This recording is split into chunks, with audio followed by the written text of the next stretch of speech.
Hello दोस्तों, मैं GS nest channel पे आपको भारत का सामान्य परिचय का पार्ट 2 लेकर आया हूँ। देखिएगा, मैं जहाँ पे आपको पढ़ाया था उससे आगे लेकर जाते हैं।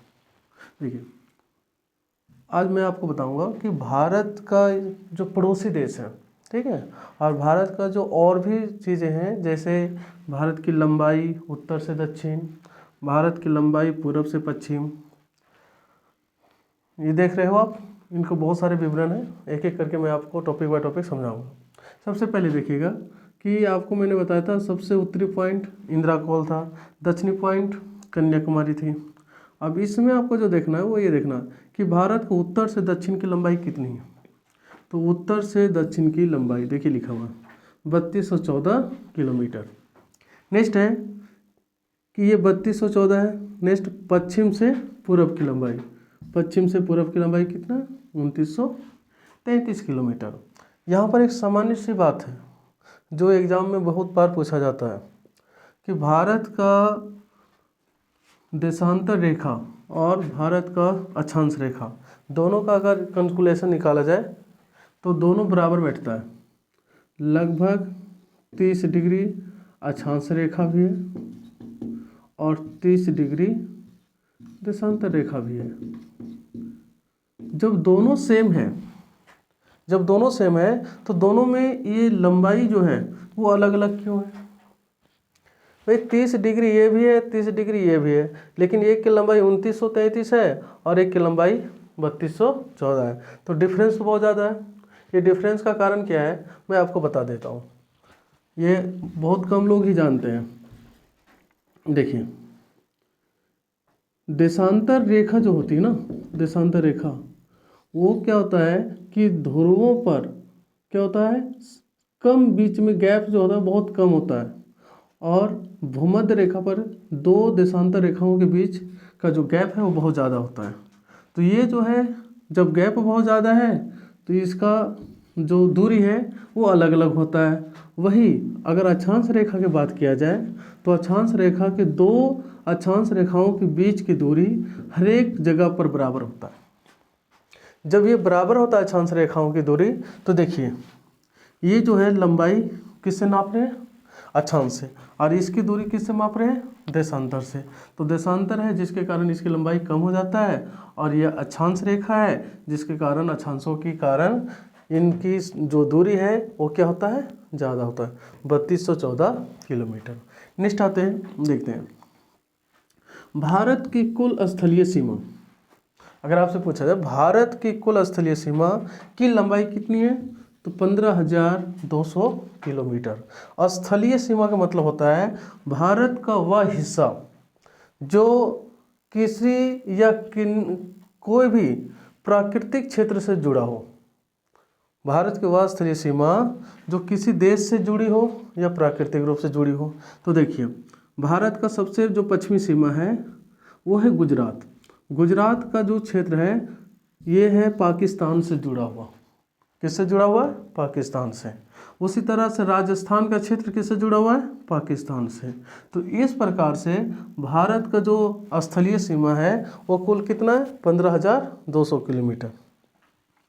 नेक्स्ट है भारत की समुद्री सीमा। तो भारत का वह हिस्सा जो समुद्र से कहीं ना कहीं टच हो तो उसे हम क्या बोलते हैं, समुद्री सीमा। तो गुजरात से लेकर पश्चिम बंगाल तक, गुजरात से लेकर पश्चिम बंगाल तक जितने भी राज्य हैं दक्षिण भारत में वह कहीं ना कहीं समुद्र से टच है, कहीं ना कहीं समुद्र से टच है। तो इस तरह से भारत की कुल समुद्री सीमा की लंबाई कितनी है, तो 7516.56 किलोमीटर। तो ये कुल समुद्री सीमा है। तो आपको मैं बता दूं कि ये भारत का जो हिस्सा है वो मुख्य भूमि है, लेकिन भारत के पड़ोस में जो भारत का हिस्से में कुछ द्वीप समूह है। जैसे देखिएगा, नाम है लक्षद्वीप समूह। क्या भारत के मुख्य भूमि में है, नहीं है। तो ये द्वीप समूह जो है समुद्र में स्थित है, और यह समुद्र कौन सा है, अरब सागर। तो अरब सागर में स्थित द्वीप समूह है लक्षद्वीप, जो भारत का ही हिस्सा है। लेकिन ये जो देख रहे हैं आप द्वीप, छोटे छोटे द्वीप हैं, तो इसका भी समुद्री सीमा है ना। इसका भी समुद्री सीमा होगा। जब इसका समुद्री सीमा होगा तो ये क्या होगा, मुख्य स्थलीय सीमा में नहीं होगी, ये क्या होगी, उससे अलग। जब आपसे क्वेश्चन आ जाएगा कि भारत की कुल समुद्री सीमा, तो आपका जवाब है 7516.6 किलोमीटर। अगर आपसे क्वेश्चन आए भारत के मुख्य समुद्री सीमा, तो भारत के मुख्य समुद्री सीमा कितना है, 6100 किलोमीटर। तो मुख्य में से कौन सा निकल कर आता है, केवल जो भारत का मुख्य हिस्सा है। और जो लक्षद्वीप समूह है या अंडमान निकोबार द्वीप समूह है वो समुद्री सीमा में आते हैं, लेकिन भारत की कुल समुद्री सीमा में। क्वेश्चन दोनों तरह से पूछा जाता है कि स्थलीय सीमा की लंबाई बताइए या मुख्य समुद्री सीमा की लंबाई बताइए। तो मुख्य समुद्री सीमा में केवल 6100 आएगा। अगर आपसे कुल पूछा जाए तो कितना आएगा, 7516.6 किलोमीटर। ये आप नोट कर लीजिएगा, ये बहुत बार क्वेश्चन आता है। नेक्स्ट देखिएगा कि ये कुल स्थलीय सीमा है 15,200 किलोमीटर। तो देखिएगा कि 15,200 किलोमीटर में जो जुड़ा हुआ है, तो उसमें भारत के जो पड़ोसी देश हैं, भारत के जो पड़ोसी देश हैं वो कहीं ना कहीं भारत के किसी न किसी राज्य से जुड़े हुए हैं, जिसका मैं एक एक करके बता रहा हूँ। सबसे पहले देखिए, भारत का पड़ोसी देश क्या नाम है, पाकिस्तान। तो पाकिस्तान के साथ भारत के कितने राज्यों की सीमा लगी हुई है, पाकिस्तान के साथ भारत के कितने राज्यों की सीमा लगी हुई है। तो यहाँ पर देखिएगा, सबसे पहले किस राज्य का लगा हुआ है, गुजरात, दूसरा राजस्थान, तीसरा पंजाब, चौथा जम्मू कश्मीर। चूँकि भारत सरकार ने जम्मू कश्मीर को अब राज्य के दर्जा हटाकर कौन सा दर्जा दिया है, केंद्र शासित प्रदेश। तो इसमें जम्मू कश्मीर रह गया है और लद्दाख क्षेत्र अलग हो गया है। तो क्या अब जम्मू कश्मीर राज्य है, नहीं है। तो आपसे पूछा जाएगा कि पाकिस्तान से भारत के कौन से केंद्र शासित प्रदेशों की सीमा लगी हुई है। तो आपका जवाब क्या है, कश्मीर और जम्मू। तो देखिए, गुजरात, राजस्थान, पंजाब, जम्मू कश्मीर जो केंद्र शासित प्रदेश है। आगे देखिए, अफगानिस्तान से लगी हुई, अफगानिस्तान से भारत के कौन से राज्य की सीमा लगी हुई है। तो ये कश्मीर, किससे लगा हुआ है, कश्मीर से। नेक्स्ट आइएगा, चीन जो हमारा बहुत बड़ा पड़ोसी देश है, ठीक है। एशिया में चीन का प्रथम स्थान है, किस में, जनसंख्या में। भारत का किस में है, जनसंख्या में स्थान। तो भारत का चीन के बाद दूसरा स्थान है, ये जरूर ध्यान रखिएगा। नेक्स्ट है कि चीन के साथ भारत के कितने राज्यों की सीमा लगी हुई है। तो सबसे पहले देख लीजिए, लद्दाख जो एक केंद्र शासित प्रदेश है, हिमाचल प्रदेश, उत्तराखंड, उसके बाद सिक्किम, अरुणाचल प्रदेश। तो देखना आप, जो आपके लिए बहुत ज़रूरी है, आपसे क्वेश्चन आएगा चीन के साथ सीमा बनाने वाले राज्य। तो इसमें 5 राज्य हैं, ठीक है। एक तो हो गया आपका केंद्र शासित प्रदेश लद्दाख, दूसरा हिमाचल प्रदेश, तीसरा उत्तराखंड, चौथा सिक्किम और पांचवा अरुणाचल प्रदेश। देख लीजिए, चीन के साथ भारत के कितने राज्यों की सीमा लगी हुई है, 4 राज्य। एक हो गया लद्दाख जो अब केंद्र शासित प्रदेश है, हिमाचल प्रदेश, उत्तराखंड, सिक्किम और अरुणाचल प्रदेश। नेक्स्ट नाम है नेपाल। नेपाल के साथ भारत के कितने राज्य की सीमा लगी हुई। तो नेपाल के साथ देखिएगा, नेपाल के साथ लगी हुई राज्यों की सीमा, पहला उत्तराखंड, दूसरा बिहार, तीसरा उत्तर प्रदेश, चौथा पश्चिम बंगाल और पांचवा सिक्किम। आपको नोट कर लेना कि चीन का भी 5 राज्यों से है, लेकिन एक केंद्र शासित प्रदेश है। नेपाल का भारत के साथ कितने राज्यों के साथ सीमा साझा करती है, तो 5 राज्य, उत्तराखंड, बिहार, उत्तर प्रदेश, पश्चिम बंगाल और सिक्किम। नेक्स्ट नाम है म्यांमार। कौन सा देश, म्यांमार। तो म्यांमार के साथ भारत के कौन कौन राज्य की सीमा लगी हुई है, तो देखिएगा नीचे से देख रहे हैं, मिजोरम, मणिपुर, नागालैंड और अरुणाचल प्रदेश। नेक्स्ट नाम है बांग्लादेश। कौन सा नाम है? बांग्लादेश। तो बांग्लादेश के साथ भारत के कितने राज्यों की सीमा लगे हुए? बांग्लादेश के साथ भारत के राज्यों की सीमा, पहला सबसे पहले पश्चिम बंगाल, उसके बाद देखिएगा मेघालय, उसके बाद असम, त्रिपुरा और पांचवा मिजोरम।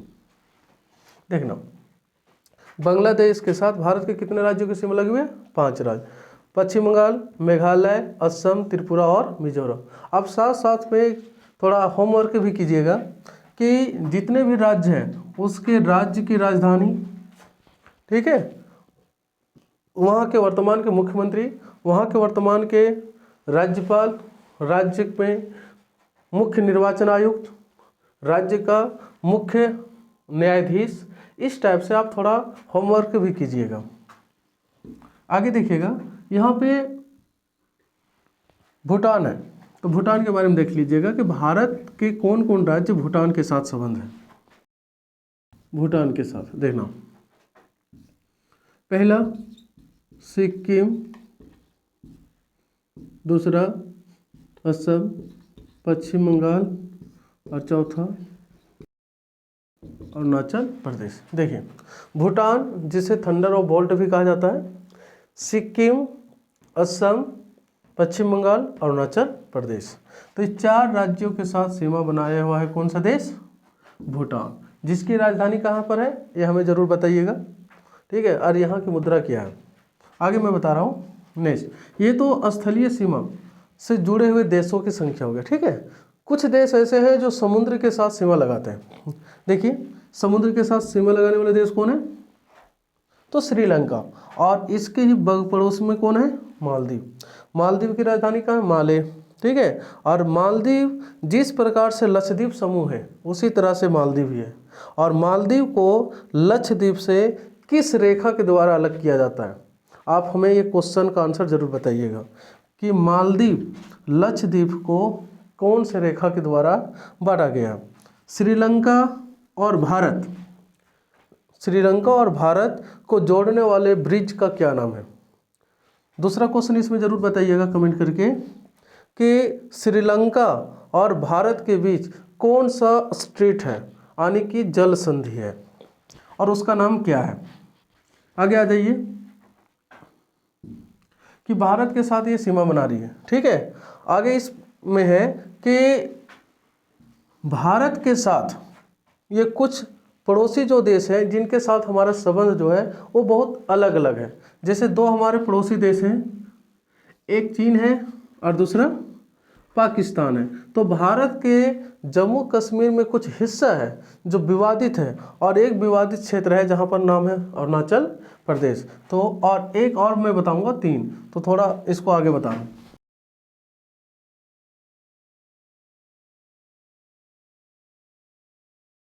चीन के साथ विवादित क्षेत्र, तो चीन के साथ भारत के विवादित क्षेत्र कौन कौन है जिस पर चीन अपना हक जताता है, लेकिन वास्तविक में ऐसा है नहीं। देखिए,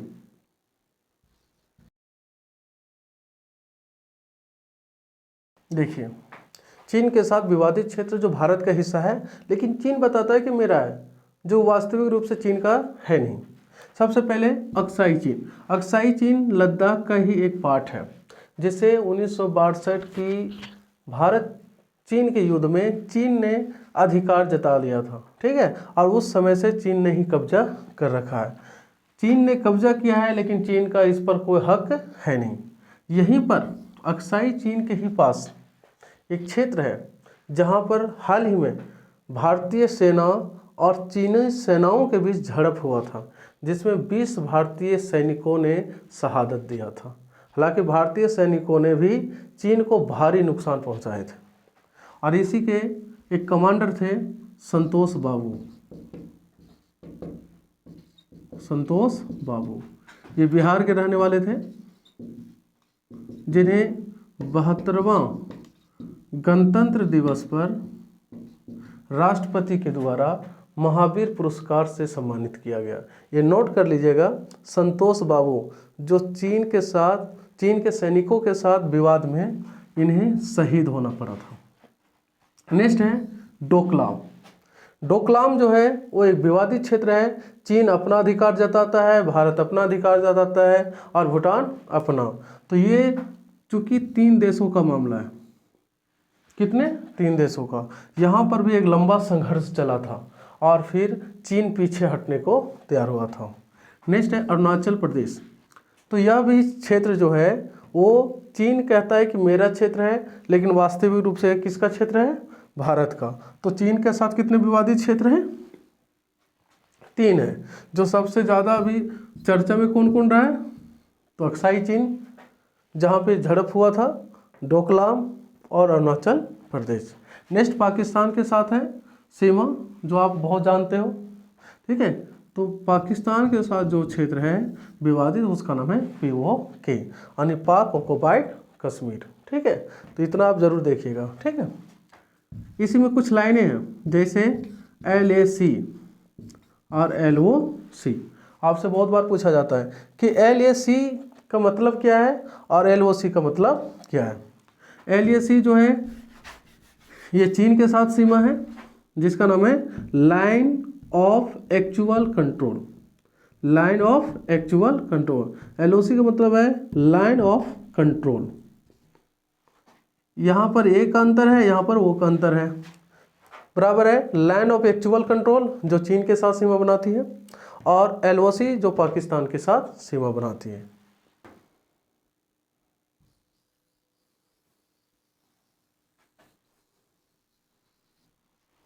देखिए मैं आगे बता रहा हूँ आपको कुछ दक्षिण भारत, यानी ये जो क्षेत्र है यहाँ से लेके यहाँ तक, इसको बोलते हैं दक्षिण भारत का प्रायद्वीपीय भाग।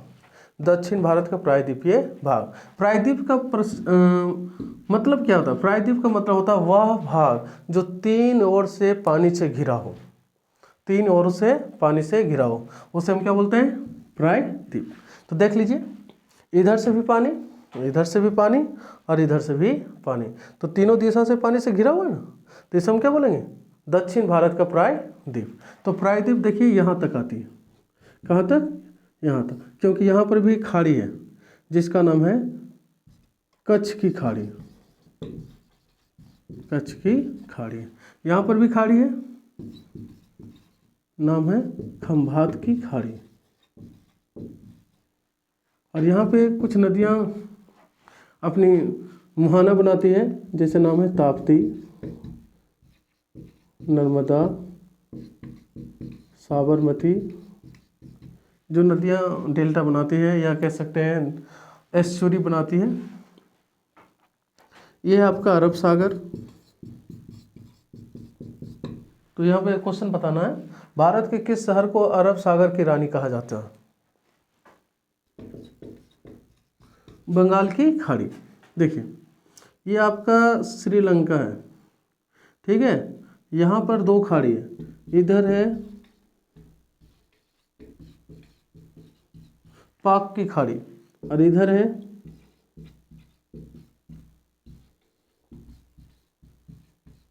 मन्नार की खाड़ी। तो पाक की खाड़ी और मन्नार की खाड़ी को जो जोड़ने वाली रेखा है या कह सकते हैं जल संधि है, उसी को नाम है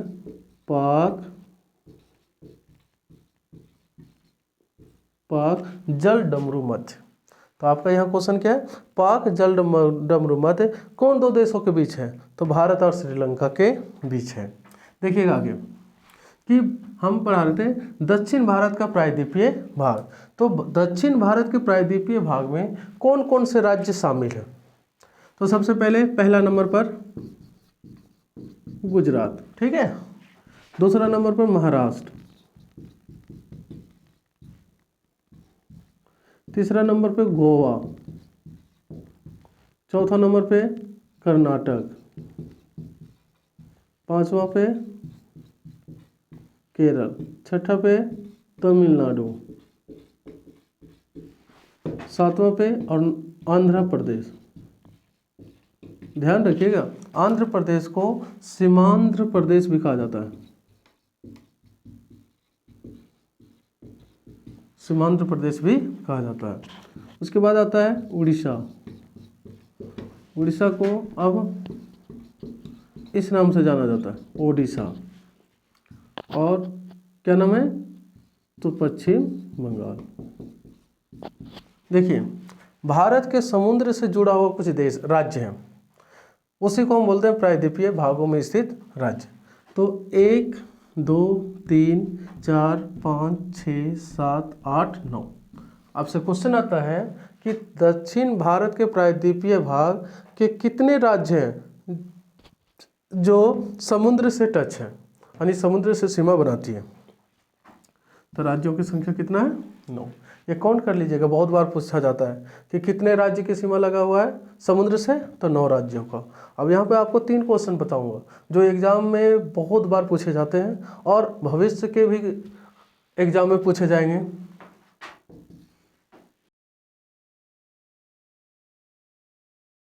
पहला क्वेश्चन है, भारत के कौन सा राज्य है जिसकी समुद्री सीमा सर्वाधिक लंबी है? तो सर्वाधिक लंबी सीमा किसकी है? गुजरात की। एक क्वेश्चन बहुत बार आता है कि भारत के कौन सा राज्य है जिसकी समुद्री सीमा सर्वाधिक लंबी है, तो उस राज्य का नाम क्या है? तो उसका नाम है गुजरात। नेक्स्ट क्वेश्चन है,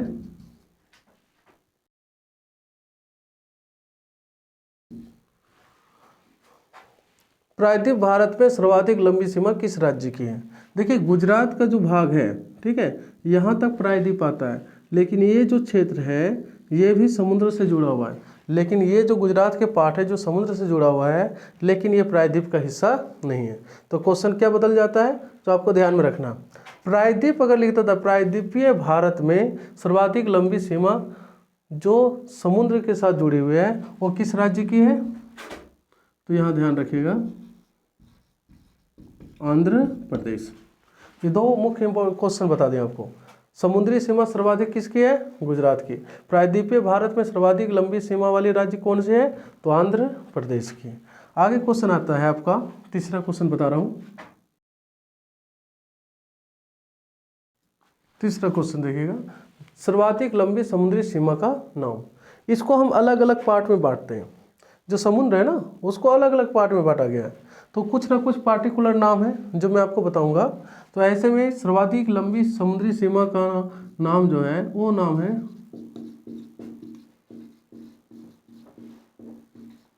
कोरोमंडल तट। तो सीमा को अलग अलग तट का नाम दिया गया, जिसको अंग्रेजी में बोलते हैं कोस्ट। तो अलग अलग नाम है, जैसे नाम है कोरोमंडल तट। ये 3 क्वेश्चन आप नोट कर लीजिएगा, जो आपका बहुत बार क्वेश्चन आता है। देखिएगा, आपको मैं बता रहा हूँ कि भारत के जो समुद्री सीमा है उन तटों को कहाँ पर किस नाम से जाना जाता है। देखिएगा, ये जो है इसको बोलते हैं काठियावाड़। काठियावाड़, तो काठियावाड़ किस राज्य में है? गुजरात में। तो काठियावाड़ का है, इसलिए इसको बोलते हैं काठियावाड़ तट। काठियावाड़ तट यहाँ से सूरत से लेकर गोवा तक, सूरत से लेकर गोवा तक का जो तट है इसको हम बोलते हैं कोंकण तट। जो गोवा की भाषा है ना, गोवा की राजकीय भाषा, उसका नाम है कोंकणी। क्या नाम है? कोंकणी। तो कोंकणी से ही इस तट को किस नाम से संबोधित किया गया? कोंकण तट। तो गोवा से लेकर सूरत के बीच में जो तट है समुद्र का तट, उसको किस नाम से जाना जा रहा है? कोंकण तट। उसके बाद कर्नाटक का जो हिस्सा है जो समुद्र से जुड़ा हुआ, उसको हम बोलते हैं कन्नड़ तट, क्योंकि कर्नाटका की जो राज्य भाषा है वो क्या है? कन्नड़। तो कन्नड़ से ही क्या बन गया? कन्नड़ तट। नेक्स्ट है केरल का समुद्री सीमा, इसको हम बोलते हैं, देख लीजिए, मालाबार तट। तो मालाबार तट भारत के किस राज्य के समुद्री सीमा को कहते हैं? केरल के। मालाबार बहुत पॉपुलर नाम है, ये सोच लीजिए कि मालाबार के नाम से ही भारत एवं कुछ विश्व के देश हैं जिनके नौसेना के बीच क्या बना एक्सरसाइज किया जाता है, तो नाम है उसका मालाबार सैन्य अभ्यास। मालाबार सैन्य अभ्यास। तो आपसे क्वेश्चन है मेरा, जो आप बताइएगा जरूर कि मालाबार सैन्य अभ्यास भारत सहित किन किन देशों के नौसेनाओं के बीच अभ्यास किया जाता है, जरूर बताइएगा। नेक्स्ट है, देखिएगा ये जो ना, ये पश्चिमी तट है और ये है पूर्वी तट। तो पूर्वी तट की जो समुद्री सीमा है उसे भी बांटा गया है। तो सबसे पहले देखिएगा, ये है तमिलनाडु। तो तमिलनाडु के समुद्री सीमा को बोलते हैं कोरोमंडल तट। जो आंध्र प्रदेश है उसकी सीमा को बोलते हैं उत्तरी सरकार। और ये जो है उड़ीसा और पश्चिम बंगाल के तट को कहते हैं